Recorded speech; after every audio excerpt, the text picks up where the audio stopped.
Bonjour Philippe, Bonjour. donc nous sommes de retour sur C'est mon métier pour parler de ta reconversion à toi, puisque toi aussi tu as décidé de te Tout à reconvertir. fait. Et donc je te laisse nous parler de ton nouveau métier. Eh bien, je suis apiculteur vegan. Apiculteur vegan, d'accord. Ça t'est venu d'où?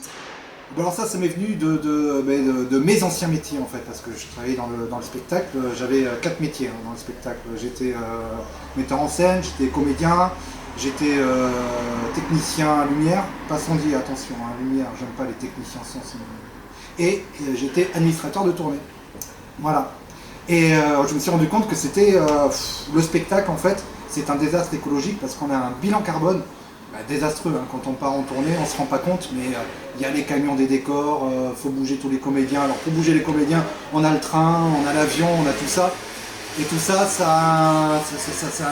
désastreux au niveau écologie, c'est désastreux, complètement désastreux. Surtout que nous, après le soir, une fois qu'on a joué, que les gens ont applaudi, et qu'est-ce qu'on fait? On va au restaurant, qu'est-ce qu'on fait au restaurant? On mange de la viande, ok? Et le public, il fait pareil, et il mange de la viande avec nous, voilà. Donc nous, chaque tournée, si on fait une tournée en équivalent vache, si on les mettait bout à bout comme le Human Centipede pour faire un cause centipède, ça nous ferait une vache de 200 mètres de long, mais en 1000 pattes. Tu vois ce que ça fait à peu près? Ouais. 200 mètres de long. Donc ça c'est pour une tournée. Et quand on fait 4 tournées, voilà, ça fait 2, 4, 6, 8, ça fait 800 mètres de vache. Tu te rends compte un peu l'histoire? Ça fait une grosse Bon, vache. voilà, donc quand je me suis retrouvé avec tout ce bordel là, que tout s'est arrêté, je me suis dit, bon ben voilà, il va falloir que je fasse quelque chose. Et puis je me suis souvenu que dans toutes les équipes artistiques, il y a toujours, au moins ça c'est une règle d'or, il y a toujours au moins un vegan. Okay. Je me suis dit, bon ben, maintenant que je suis tout seul, le vegan, c'est moi en fait. Donc je me suis mis aux graines.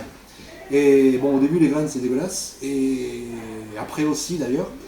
Mais bon, on s'y fait. Et je me suis dit, bon, il faut que j'aille plus loin encore dans cette histoire-là. Et je vais devenir producteur. Producteur de nourriture végane. Et je me suis dit, tiens, je vais passer de la culture à l'apiculture. Alors, au début, je me suis dit, ça va être facile. Et puis, je me suis rendu compte que les abeilles, c'était des animaux. Donc, je ne pouvais pas les exploiter. Parce que les véganes, ils n'exploitent pas les animaux. Donc, voilà, c'est tant pis, je serai le premier apiculteur vegan de l'humanité. C'est moi, Philippe. Ok, enchanté.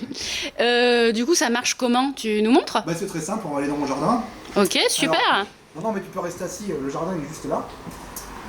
Voilà. Donc, je vous présente mon jardin paysager, et ça, je vous présente ma première ruche vegan. Alors, c'est un réel succès, parce que vous allez pouvoir vous en rendre compte, attention, il faut être un peu délicat. Voilà. Aucune abeille n'a été exploitée pour cette ruche. Aucune.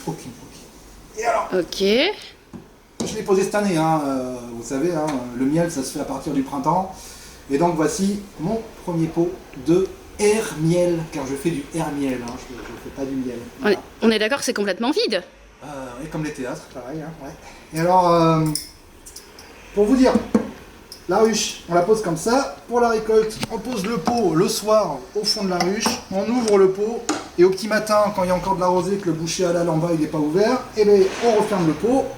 Et voilà le premier pot de air miel. Très très bon pour la santé. Avec ça, on ne grossit pas, je dirais même mieux, on maigrit.